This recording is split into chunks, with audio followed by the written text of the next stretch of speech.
तवन को नींद नहीं आ रही थी, वो बस किन के बारे में सोचे जा रही थी जब उसने उसे थैंक्स बोला था। लेकिन साथ ही वो अपने वोमिटिंग की वजह से काफ़ी परेशान हो गई थी। इस वजह से क्योंकि मेडिसिन लेने के बाद भी कोई इफेक्ट नहीं दिखाई दे रहा था, बार बार वोमिटिंग करके उसकी हालत ख़राब हो गई थी। वो किचन में जाती है ताकि वो कुछ खा पी ले, तभी उसकी नज़र खट्टे फ्रूट पर पड़ती है। उसके बाद वो खट्टे फ्रूट को खाने लगती है। उसे खाने के बाद उसे थोड़ा सा अच्छा फील होने लगता है। वो और खा रही होती है और इंजॉय कर रही होती है, तभी पीछे से विट उसे देख लेता है। विट तवन से कहता है, क्या ये खट्टे नहीं लग रहे हैं? तवन खट्टे फ्रूट खाने में इतनी ज़्यादा बिजी थी और सीधा कह देती है, नहीं नहीं, बिल्कुल भी खट्टे नहीं लग रहे, ये तो डिलीशियस लग रहे हैं। लेकिन बाद में वो होश में आती है। विट खड़ा हुआ उसे मिलता है। विट हंसने लगता है और तवन से कहता है, ऐसी कंडीशन में ये सारी चीज़ें खाना एक नॉर्मल सी बात है। एंड वो तवन के क्लोज जाता है और उसके स्टमक को देख करके बातें करते हुए कहता है, अंकल तुम्हारा बहुत ही अच्छी तरीके से वेलकम करेंगे, लेकिन हाँ, मॉम को परेशान मत करना, बिल्कुल अपनी मॉम की तरह रहना, अपने डैड पर तो कभी मत जाना, क्योंकि वो एक नंबर के खड़ूस और बेवकूफ़ इंसान हैं जो तुम्हारी मॉम की वैल्यू नहीं कर पा रहे हैं। तब तवन विट को देखने लगती है। विट तवन से कहता है कि वो उसके लिए कुछ विटामिन की मेडिसिन लेकर आया है। इन्हें खाने के बाद शायद उसकी कंडीशन में थोड़ी सी सुधार आ जाए। एंड उसके बाद वो उसे मेडिसिन देता है और किस तरीके से खाना है इसके बारे में भी उसे गाइड करता है। बट जिस इवेंट में आया था, आज उसकी लाइफ पूरी तरीके से चेंज होने वाली थी। इस इवेंट में दुनिया के डिफरेंट कंट्रीज से मॉडल आए हुए थे जो कि किसी कंपनी के ब्रांड के लिए एडवर्टाइजमेंट करते थे। और यहाँ पर बहुत हाई लेवल वाले मॉडल्स आए थे जिन्हें अफोर्ड करना हर किसी की बस की बात नहीं थी। एंड इन्हीं मॉडलों में एक मॉडल आती है जिसका नाम रहता है परी, और उसे देखने के बाद किंग के होश उड़ जाते हैं। इस वजह से क्योंकि परी हूबहू सेम डिट्टो गांको की ही तरह दिखाई दे रही थी। परी बिल्कुल अपने नाम पर ही गई हुई थी, काफ़ी खूबसूरत थी। उसे देखने के बाद हर बिजनेसमैन उसे हायर करना चाह रहा था, लेकिन परी को हायर करना हर किसी की बस की बात नहीं थी।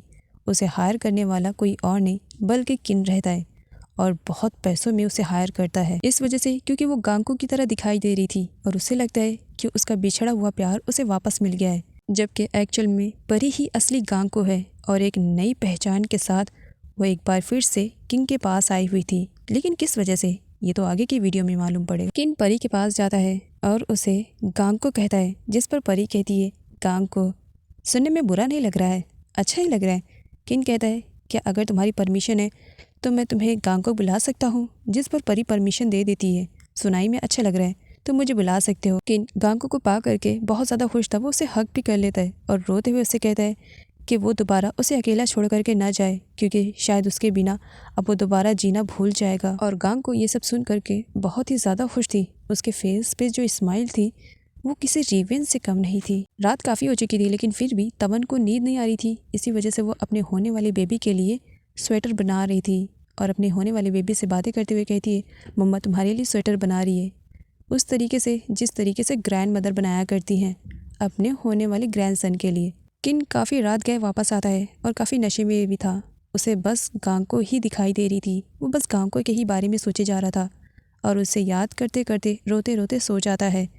तब वहाँ पर आती है तवन।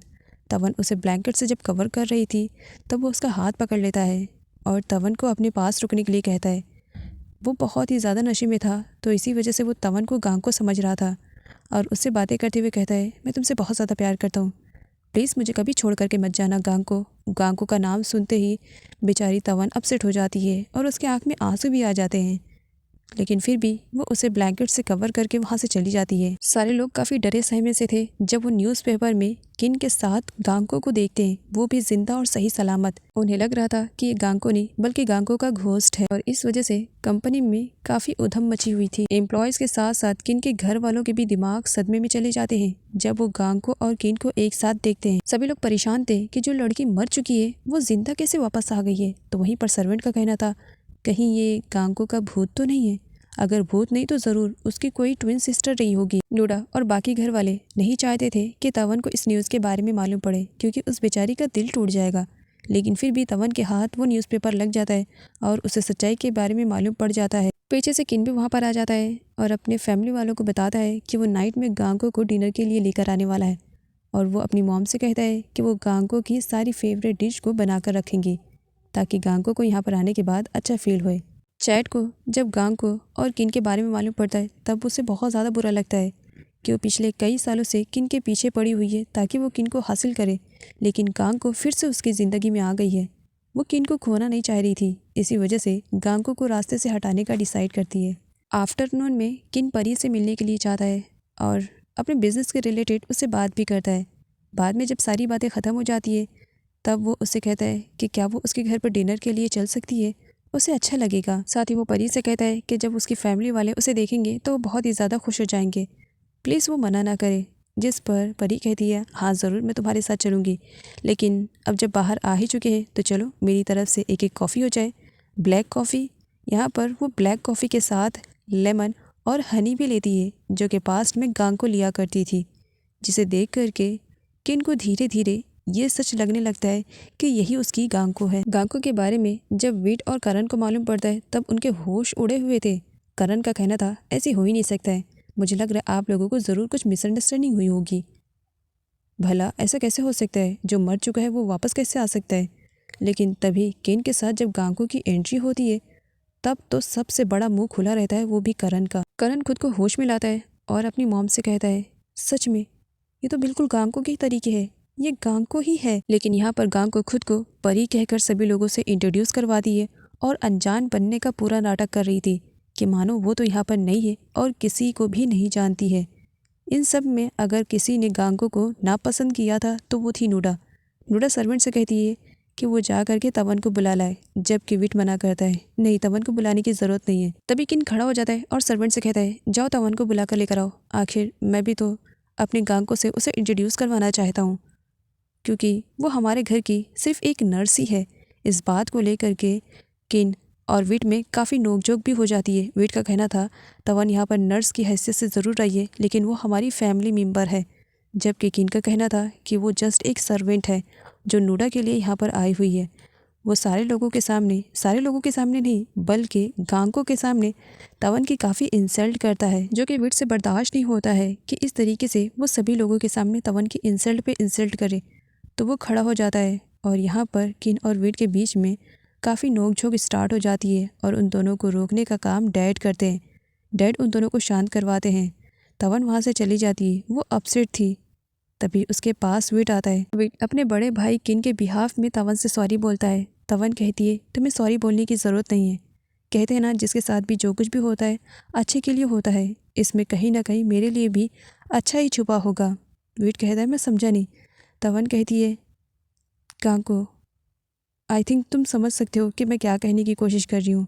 गांको की वजह से किन ने मुझसे रिवेंज लेने का फ़ैसला किया था और मेरी ज़िंदगी को नर्क बना दिया, लेकिन गांको अब आ चुकी है, हो सकता है मुझे इस नर्क से आज़ादी मिल जाए। उसके बाद मैं अपने बेबी के साथ यहाँ से चली जाऊँगी, कहीं दूर जाऊँगी और अपनी बेबी के साथ एक नई ज़िंदगी बसाऊँगी। डिनर के बाद किन परी को उसके घर पर ड्रॉप करने के लिए जाता है, जिस पर वो अपने फैमिली में जो कुछ भी हुआ था डाइनिंग टेबल पर उसके बिहाफ में सॉरी बोलता है। तब परी कहती है सॉरी बोलने की ज़रूरत नहीं है, हर फैमिली में थोड़ी बहुत नोकझोंक तो होती है। तवन रूम में आती है। किन तो पहले से ही कुंडली मार करके वहाँ पर बैठा हुआ था। वो भागती लेकिन किन ने उसे भागने का मौका ही नहीं दिया।